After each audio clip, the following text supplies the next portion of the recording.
What's up, Miniatures Paintbrush Legion? And welcome to Hobby Tips.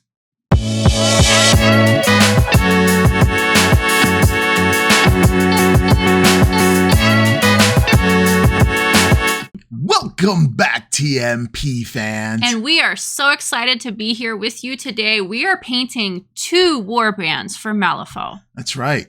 Then 2 warbands, we're going to do something called cheat mode, which we're going to activate. This gives you some cheating tricks to your painting game to level up your skills. So let's go down to Tabletown and see how it's done.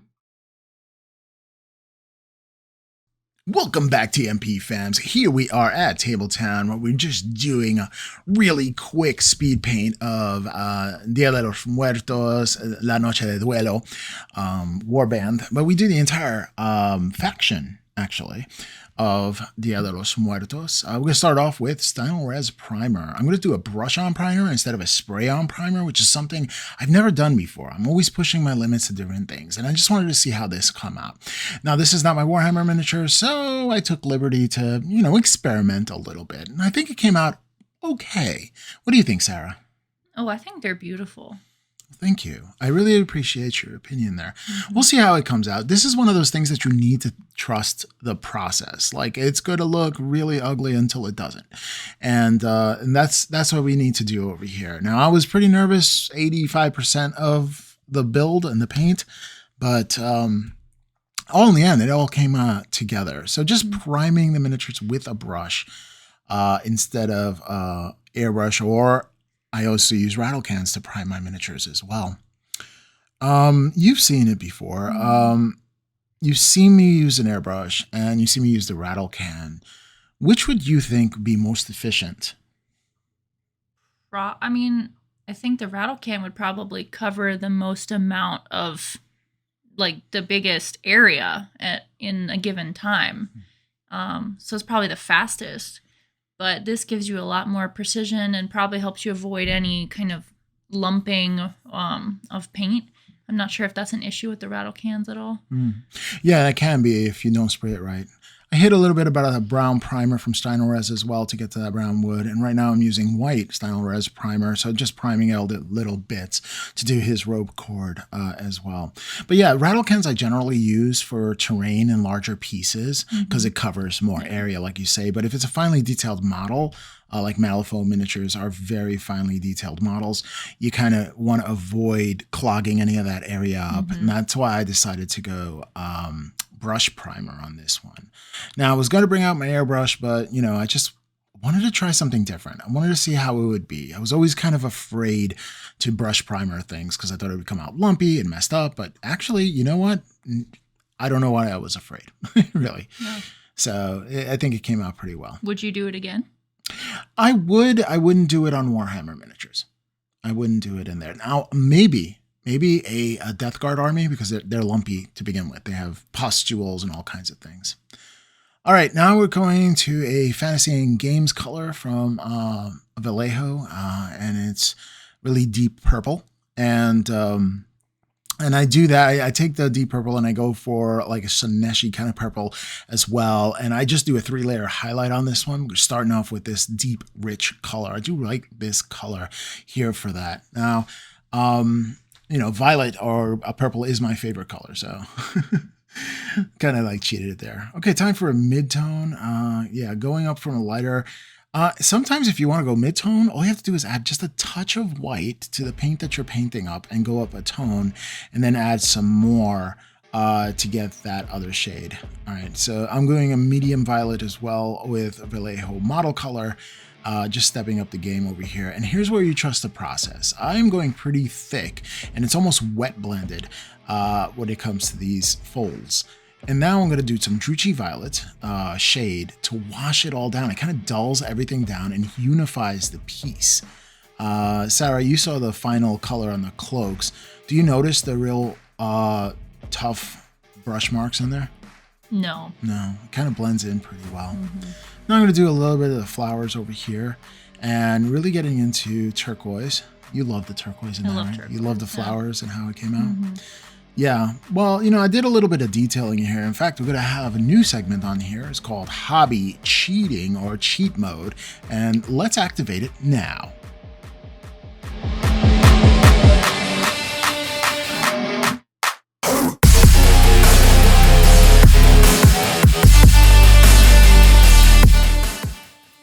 All right, guys, so that is cheat mode, and we're going to use this fine tip marker. It's from Pigma. It's a micron pen, and I have them in every color that they make. I did buy every single color they make because, of course, I do. That's the way I buy things. Well, go big or go home kind of thing. And what I'm doing is just dotting it and playing around with little kind of designs. I was trying to channel in my inner Mexican vibe, so to speak. Doing little triangles and little shapes like that, and just going for it. I really didn't have rhyme or reason. I was just poking fun about it. And the worst thing that could happen, you paint over it and you try it again. Exactly. It's very simple to do with a lot of those details. This is the warband that you're going to be using for our up and coming our battle report for Malifaux. So what did you think about the designs, like those little patterns? I like them. They remind me a lot of the Sugar Skull designs from Dia de los Muertos decorations. Yeah, and that was definitely the vibe I was going for. I was decorating them as if they were like little sugar skulls. I mean, did I go too much on it? Well, a little bit. I think I did the ribs a different color. We're going to do some Vallejo metal color for some of the part of the gun as well. And then we're going to do some freehanding skill with, I took the orange, like a Troll Slayer orange with Wazdaka red. And I kind of made that mid-tone kind of orangey, making into a orange and yellow kind of thing. And it looks like it was shimmering. But, I did have a technique. Now, take a look at this line over here that I do. It is pretty thick, all right? And there is a reason behind that. I do want to activate cheat mode again. Cheat mode.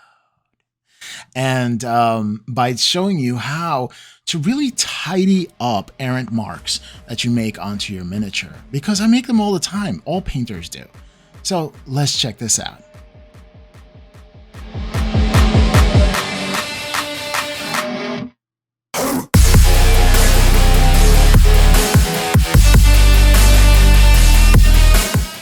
All right, so what I'm using here is those mid-tone just to even things out. And you can use also base colors or whatever surrounding the freehand that you did just to tidy up. And you see it's a simple process of eliminating the marks that you did before, almost like using an eraser, which is absolutely fantastic, knowing that you can paint without messing something up. You just paint over it. All right, doing a little bit of a lighter brown now because that was primer brown. And what I'm doing is the brown from the Stynylrez primer coming through. So I did spray paint these models here. Came out pretty well. I'm using some Ushanti bone for some of the straps that are in here. And what I'm going to do is I'm going to tone it all down with a shade color. Again, unifying the piece like I did with the purple. And here it is. So I'm just going to wash kind of all over wash just to get you to the recesses there. And I do have some highlights going on there as well. So you have a really rich texture and you see it gives it dimension. It looks like wood because there is a highlight there and the recesses are kind of dark. So yeah, it just adds that layer of character and dimension to it. What did you think about the wood surfaces? Sarah? Oh, yeah, the wood, it definitely looks realistic. It looks very textured. It looks like a real, like, pine box, maybe. That's pretty awesome. Okay, going in with a white again. As much as I love painting white, I wanted him to have, like, a white shirt. Okay, so time for the Free Corpse. I'm going to paint this one, too. Yes, there are two war bands that we're going to paint in one show. Isn't that something? I'm going to start off with an olive drab, really simple speed paint for my Freak's Corpse. Not a lot of detail, but these models don't. These corpse, I find, Didn't really require one. I could have gone really crazy with it, but I realized it's not a display model, and I think it came out pretty well. So I did that thematic army kind of look. So I went with that olive drab from Panzer series Vallejo model color. Really great camo kind of thing. Some earthy tones as well. They were primed in Rust-Oleum flat brown primer. And then over here, we're doing some desert sand. Again, Vallejo model color, meant for military things, for the boots, as well as the knee pads. And then for the silvery bits, Vallejo again, with metal color. And this time I went for a steel color for those bits as well. I mean, it's a really simple paint scheme. I really didn't go crazy with it. And I think it came out well. Like, it came out... Well, they're understated, but they're supposed to be. Exactly. And time for the base over here, just a little bit of desert sand texture. The ones I used for my Tau as well. It was simple to use. Well, there you have it, folks. 2 warbands prepped, cheat mode activated, and ready for the wargaming table. And we are so excited to get them on the table so that we can bring you a battle report. All right. Well, make sure that you paint every miniature to increase at least 1 skill. And may your backlog get ever smaller. Step 1, wake up early, gonna rise with the sun. Step 2, get some good, some food in you. Step 3, think real hard about what you wanna be. Step 4, fuck everybody, just do your thing. Wake up, today's gonna be a good day. Wake up, today's gonna be a good day.